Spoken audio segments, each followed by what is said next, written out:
इस छोटी सी आयु में इतने सरल तरीकों से बात रखने वाला बेटा बहुत कम आएगा। मैं तमाम बिहार के भाइयों को संदेश दूंगा, अब पत्नी हमारी, ससुराल हमारा, और 10 को अगर ऐसा रोटी मिला तो 5 को देंगे क्या? 5 को देंगे क्या? छोटे भाई को हिस्सा में जो खेत मिला है उसमें जबरदस्ती फसल लगाएगा? यह संदेश बिहार के भाइयों के लिए, सीधा संदेश, कोई डर भय नहीं, लॉजिकली संदेश। जब हमारा चूल्हा आपका नहीं, हमारी रोटी आपकी नहीं, हमारी पत्नी आपकी नहीं, हमारा खेत आपका नहीं, तो फिर ये राज आपका कैसे? जिस दिन झारखंड के लोगों का कैरेक्टर मराठी और तमिलनाडु के तर्ज पर होगा ना, अच्छे अच्छे डीसी छवि रंजन की छवि खराब कर देंगे। यदि किसी चमत्कार से भला होता, यदि कोई मिरेकल, कोई चमत्कार होता, तो यकीन मानिए योगी आदित्यनाथ राजनीति में नहीं आते, वो बहुत बड़े संत थे, चमत्कार कर लेते। हमें 79,000 वर्ग किलोमीटर में खेत मिला है, हम उस खेत में जोतने का, कोड़ने का, काटने का और उस फसल को खाने का अधिकार मांगते हैं, इससे ज्यादा कुछ नहीं मांगते हैं। इमारतों की संख्या ज्यादा है, और चूंकि अगर सीआईएसएफ खड़ी होती है तो हम सीआईएसएफ पे आधा घंटा बोलते हैं, अगर जिला पुलिस खड़ी होगी तो हम जिला पुलिस से बात करते हैं। आज हम अपने बिहार पे ही बात करेंगे, क्योंकि हम विवाद नहीं चाहते हैं। हम अपना विचारधारा को स्पष्ट करना चाहते हैं कि हमारी लड़ाई यूपी बिहार के खिलाफ नहीं है, हमारी लड़ाई भारी भीतरी की लड़ाई नहीं है, हमारी लड़ाई है हमारे अधिकार की लड़ाई। आज जितने भी लोग मीडिया के माध्यम से सुनते हैं कि भारत एक संवैधानिक देश है, कोई कहीं जाके रह सकता है, बच सकता है, अरे अच्छी बात है, लेकिन ये केवल झारखंड में ही क्यों? आज जितने भी यूपी बिहार के लोग, क्योंकि उनकी संख्या ज्यादा है और ब्यूरोक्रेट्स में उनकी संख्या ज्यादा है, उनका दबदबा है, इसलिए साफ कहते हैं। आपके लोग बंगाल में भी हैं, हमें एक भी आंदोलन दिखाइए बंगाल की गलियों में जो अपने अपनी भाषा और अपने अधिकार की बात किया। आपके लोग महाराष्ट्र में हैं और 1000 में नहीं, लाख में है। आप बताइए कब अपने महाराष्ट्र में आंदोलन किया है? आपके लोग तेलंगाना में है, आपके नहीं, हमारे लोग झारखंड के लोग भी हैं, तेलंगाना में, तमिलनाडु में है, केरल में है, गुजरात में है, कर्नाटक में है, महाराष्ट्र में है, चंडीगढ़ में है, दिल्ली में है, आंध्र प्रदेश में है, सभी राज्यों में है। बताइए, मैं आज लोकतंत्र के चौथे स्तंभ के माध्यम से, क्योंकि ये लड़ाई बाहरी भीतरी की नहीं है, ये लड़ाई विभाजन की नहीं है, ये लड़ाई मानवता की है, ये लड़ाई रोटी के अधिकार की है। मेरे जितने भी यूपी बिहार के भाइयों जिनको ये लगता है, बताइए बाकी राज्यों में आपका क्या स्टैंड है? बाकी राज्यों में आपका क्या अधिकार है? अरे उतना छोड़िए, हजारीबाग के सांसद और सांसद के बाप भी बिहार के हैं, बिहार के ही है ना। हाल फिलहाल बांका गांव गए थे और जयंत सिन्हा बगल में बेटा खड़ा था, जयंत सिन्हा जी के बगल में उनका बेटा खड़ा था, और क्या बोला पता है? इस पुल का निर्माण हम नहीं कर पाए, मेरा बेटा करेगा। बप्पो सांसद, जयंतो सांसद, अगर बेटुआ अब सांसद की तैयारी है नहीं है तो मैं पुनः रिपीट करूंगा, मेरे जितने यूपी बिहार के भाई जो आज यहाँ डोमिनेट कर रहे हैं, जो आज शासन से प्रशासन में यहाँ अपना प्रभुत्व बना के रखे हैं, अपना वर्चस्व बना के रखे हैं, आपके लोग महाराष्ट्र में भी हैं, एक मुखिया नहीं है आपका वहां, एक वार्ड पार्षद नहीं है आपको वहां, ये झारखंड है। एक तो उल्टा आपको झोली भर के रहने दिए, ठिकाना दिए, और आज हम भी यहाँ दिखा के बात करते हैं कि भारत में कोई कहीं है। तो बताइए महाराष्ट्र में आपका कितना विधायक है? बताइए पश्चिम बंगाल में आपका कितना एमपी है? पश्चिम बंगाल में आपका कितना एमपी है? बताइए।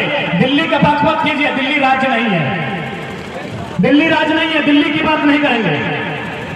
तमिलनाडु में आपका कितना विधायक है? तेलंगाना में आपका कितना विधायक है? झारखंड में गिना देते हैं। जयंत सिन्हा विधायक का एमपी गिना रहे हैं, जयंत सिन्हा, संजय सेठ, सुनील सिंह, पीडी राम, पीएन सिंह, निशिकांत दुबे, कितना गिनाएंगे? कितना गिनाएंगे?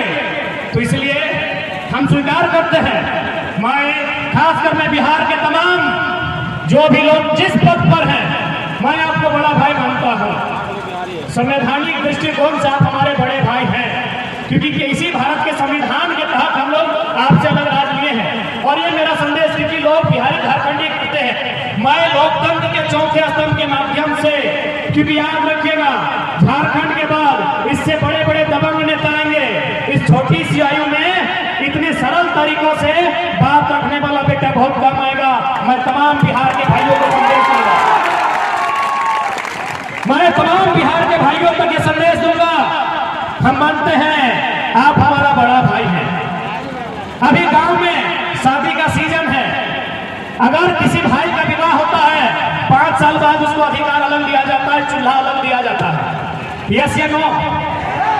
हमरो भाई के बिहार भाई लोग नेता ना दे पार लियो, माफी चाहे कि हमें घरे ना होंगे। अगर भाई का, चूंकि शादी का दिन है, भाई को शादी दिया 2 महीना 6 महीना बाद चूल्हा अलग मिल गया, कुछ साल बाद उसको खेत अलग मिला, मिला कि नहीं मिला? तो यदि उसको चूल्हा अलग मिला तो क्या बड़ा भाई का ये कर्तव्य बनता है कि छोटे भाई का चूल्हा में जाके अपना भोजन पकाएगा? नहीं बनता है। क्या बड़ा भाई का कर्तव्य बनता है कि छोटे भाई को हिस्सा में जो खेत मिला है उसमें जबरदस्ती फसल लगाएगा? यह संदेश बिहार के भाइयों के लिए, सीधा संदेश, कोई डर भय नहीं, लॉजिकली संदेश, ये सीधा संदेश मेरे बिहार के भाइयों के लिए है। हाँ, हम स्वीकार करते हैं हम बिहार से ही अलग हुए हैं, और हम आपको अपना बड़ा भाई और खुद को छोटा भाई मानते हैं। और आपसे हमने जमीन का टुकड़ा 46% लिया है। जैसे हमारा क्षेत्रफल है 79,000 वर्ग किलोमीटर, बिहार का है 93,000 वर्ग किलोमीटर, उनके पास 54% है, हमारे पास 46 है। चलिए 46 ही बहुत है। तमाम बिहार के भाइयों, हमने आपसे ही अलग राज लिया है, हम आपका छोटा भाई हैं, हम अलग चूल्हा ले लिए, हम अपना अलग खेत बना लिए। अरे हम अपनी पत्नी भी बिहार में अलग ले आए। क्या हमारी पत्नी आपकी होगी? क्या हमारा खेत आपका होगा? क्या हमारा चूल्हा आपका होगा? जब हमारा चूल्हा आपका नहीं, हमारी रोटी आपकी नहीं, हमारी पत्नी आपकी नहीं, हमारा खेत आपका नहीं, तो फिर ये राज आपका कैसे? एक लाइन में उत्तर दीजिए, एक लाइन में उत्तर दीजिए। इसीलिए भगाने की लड़ाई नहीं है मेरे बिहार के भाइयों, ये भाई भाई में लड़ाई की बात नहीं है। ये बड़ा भाई जो हमको अधिकार छोटा भाई को दिया है, हम यही चाहते हैं कि वो जवानी नहीं, वास्तव में हमको अधिकार चाहिए। जो खेत जो हमारा 40% है, बिहार से जो हमें खेत मिला है 79,000 वर्ग किलोमीटर का हमारा खेत है। झारखंड में जो खेत बनते हैं, हमें 79,000 वर्ग किलोमीटर में खेत मिला है। हम उस खेत में जोतने का, कोड़ने का, काटने का और उस फसल को खाने का अधिकार मांगते हैं, इससे ज्यादा कुछ नहीं मांगते हैं। इसीलिए भ्रम मत फैलाएं, इसीलिए किसी भी प्रकार का कोई भ्रम नहीं फैलाएं कि हमारी बिक्री कर रहे हैं। आप आए हैं, बड़ा भाई को जिस प्रकार एक छोटा भाई अधिकार देता है, यदि मान के चलिए हमारी लुगाई छोटे भाई की पत्नी अगर अपने मायके से ऐसा पिठा लेके आई तो बड़ा भाई को जरूर 2-4 को देती है। तो ठीक उसी प्रकार हमारे यहाँ कंपनी है, आपको 25% की बात कर रहे हैं, जिसको लेना है लीजिए। हमारे यहाँ जो सरकार की नौकरियां हैं, हम 10% खुला रख रहे हैं, जिसको लेना है लीजिए। बिहारी को लेना है, बंगाली को लेना है लीजिए। हम यहाँ जो प्रशासनिक, जिसमें हमारे प्रशासन पुलिस के बड़े अधिकारी बनते हैं, जेपीएससी, हम वहां भी कह रहे हैं 75% हो, वहां भी 25% खुला रख रहे हैं। अरे बड़ा भाई को दे रहे हैं, नियम से लेंगे ना। अब पत्नी हमारी, ससुराल हमारा, और 10 को अगर ऐसा रोटी मिला तो 5 को देंगे क्या? 5 को देंगे क्या? अरे पत्नी हमारी, ससुराल हमारा, ऐसा पिठा समझ रहे ना? हाँ, ऐसा पिठा। यदि हमारे ससुराल से हमको 10 को ऐसा पिठा भेजा गया कि दमाद को दीजिए, तो 5-5 को नहीं ना बंटवारा होगा। बड़ा भाई को 1 को देंगे, 1.5 को देंगे, हार्डली 2 को देंगे कि नहीं? तो उसी प्रकार ये दिग्भ्रमित ना करें, बिहार हमारा बड़ा भाई है, हम बिहार में नजर नहीं बढ़ाते हैं। अच्छा, पुनः हम रिपीट करेंगे, आज हजारीबाग की बड़ी बड़ी इमारतें, जिसमें मुझे लगता है 90% बिहार, यूपी और अन्य राज्यों का बिल्डिंग है। हमको पटना में और लखनऊ में एक बिल्डिंग दिखाई है जो झारखंडी का है। हमको बिहार की राजधानी पटना, यूपी का लखनऊ है ना, 1.5 साल से किताब नहीं खोले हैं। हम यूपी की राजधानी लखनऊ, बिहार की राजधानी पटना और पश्चिम बंगाल की राजधानी कलकत्ता हम देखना चाहते हैं कि झारखंडियों का कितना बड़ा फ्लैट है नहीं ना है। तो ये अन्याय क्यों हमारे साथ ये अन्याय क्यों मेरे भाइयों? जब हमारे लोग महाराष्ट्र में स्थापित नहीं हो पाए हैं, हमारे लोग तमिलनाडु में स्थापित नहीं हो पाए हैं, हमारे लोग पटना में, कलकत्ता में स्थापित नहीं हो पाए हैं, तो फिर बाकी लोग यहाँ स्थापित होना क्यों चाहते हैं? क्यों भाई? ये अन्याय है कि नहीं है? ये सरासर अन्याय है। ये सरासर एक इंसान के अधिकार को छीनने का अन्याय है।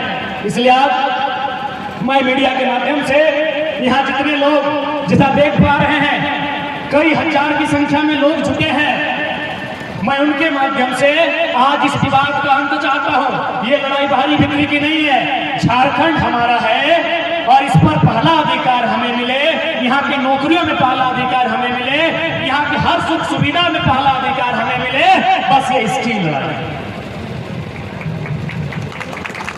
मैं आपको बताना चाहूंगा, तमिलनाडु मास्टर साहब नीचे बैठ गए हैं, दादा पत्रकारिता में है, सिकंदर दा, इन लोग के पास बहुत अच्छी जानकारी होगी।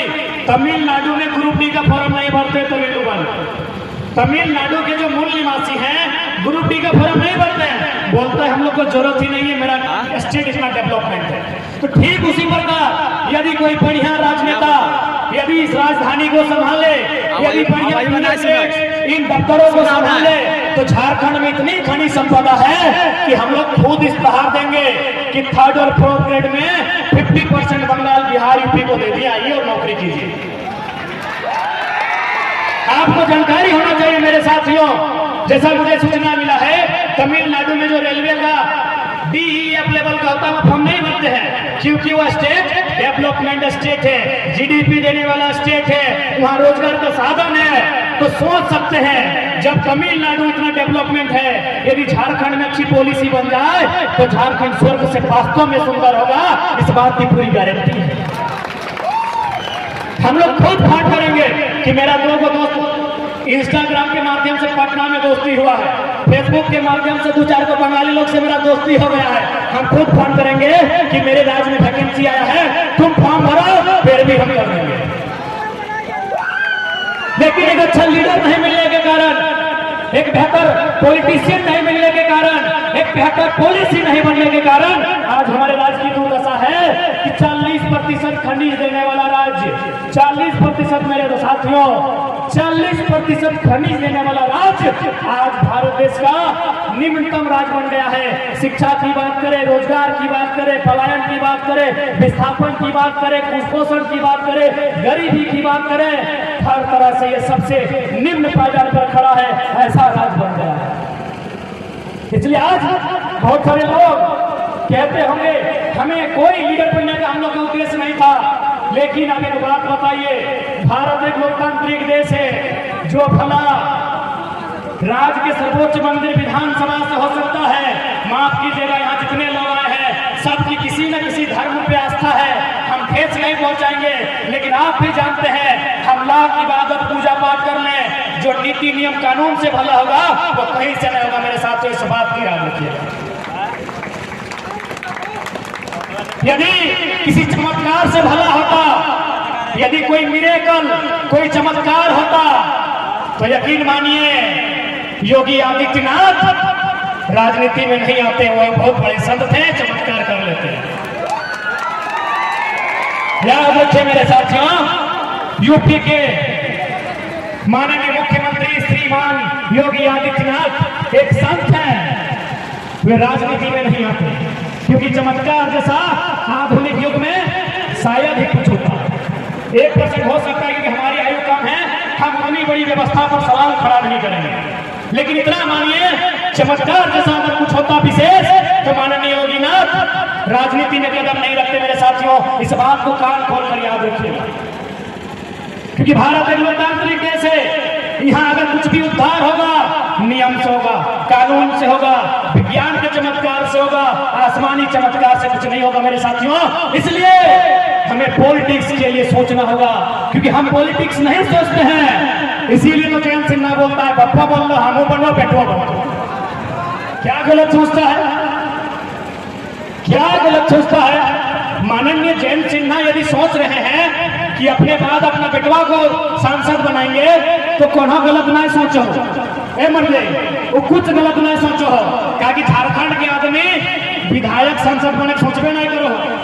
अब दो चार गो लड़का आए हो बोलो अपनी चेहरा चमको, अरे तोर बीच में लगो एकनी के परदेशियन के एमपी स्वीकार कर ले, लेकिन झारखंड के आदमी तो हमियों विरोध करे लगे हैं। हमने के आदमी की सोच लो ना, सांझे एक पुआ मिल जीते, खड़वा मिल जीते, बस इतनी तो दुनिया है। देख दुनिया विधानसभा तक भेज, दुनिया लोकसभा तक भेज, तो पता चलता वास्तव में दुनिया कितना बड़ा है। जो लोग बारी बिक्री की बात करते हैं, अरे गनीमत है ये झारखंड है। आज तक बताइए हमने कितने कलेक्टर को, कितने सुप्रिंटेंडेंट को, कितने मजिस्ट्रेट को ये कहा है कि आपका राज्य नहीं है, आप हमारी भाषा संस्कृति को नहीं जानते हैं, आप वापस चले जाइए। क्या हमने किसी को कहा है? नहीं कहा है। महाराष्ट्र में एक मामूली ऑटो ड्राइवर आंख में आंख डाल के एसपी को बोला था, do you know Marathi? If you don't know get lost. एक मामूली टेम्पो ड्राइवर महाराष्ट्र में सुप्रिंटेंडेंट ऑफ पुलिस, जिला के पुलिस के मालिक एसपी से आंख मिला के कहता है कि यदि आप मराठी जानते हैं तो ठीक है, नहीं तो यहाँ क्या कर रहे हैं, घर निकलिए। ये झारखंड है, ये झारखंड है। इसीलिए तो पूजा सिंघल 25 करोड़, छवि रंजन, वीरेंद्र राम, अभी बहुत सारा लिस्ट बाकी है, अभी बहुत सारा लिस्ट बाकी है मेरे साथियों। ये झारखंड है जो आप यहाँ अरबों का घोटाला करते हैं, फिर भी लोग चुपचाप आपको सह लेते हैं। गनीमत है ये महाराष्ट्र नहीं तो ये छवि रंजन की छवि खराब कर देते अब तक लोग। आज झारखंड के सबसे प्राचीन जिला से सिन्हा ठोक के बोल रहे हैं कि जिस दिन झारखंड के लोगों का कैरेक्टर मराठी और तमिलनाडु के तर्ज पर होगा ना, अच्छे डीसी छवि रंजन की छवि खराब कर देंगे। ये तो डरे सहमे लोग कि थोड़ा डरने लगे हैं, ये डर जाते हैं। एक मामूली थाना प्रभारी को देख के पसीना आ जाता है। गनीमत कीजिए जिस दिन ये लोग फिर से खड़ा हो जाएंगे, और इन्हें खड़ा होना चाहिए, क्योंकि इन्हें भी नहीं पता ये किसी का पूर्वज क्या करते थे। जब बैटल ऑफ प्लासी बंगाल में, बैटल ऑफ बक्सर बिहार में 1757, 1764, जब अंग्रेजों ने बिहार में जाकर बैटल ऑफ बक्सर के माध्यम से, बंगाल में जाकर बैटल ऑफ प्लासी के माध्यम से अंग्रेजों ने भारत के लोगों को उठा के पटक दिया था, उसी समय हम लोग ढाल विद्रोह, चुहाड़ विद्रोह करके अंग्रेजों को एक नंबर करवा दिया था। इस बात को याद रखिएगा।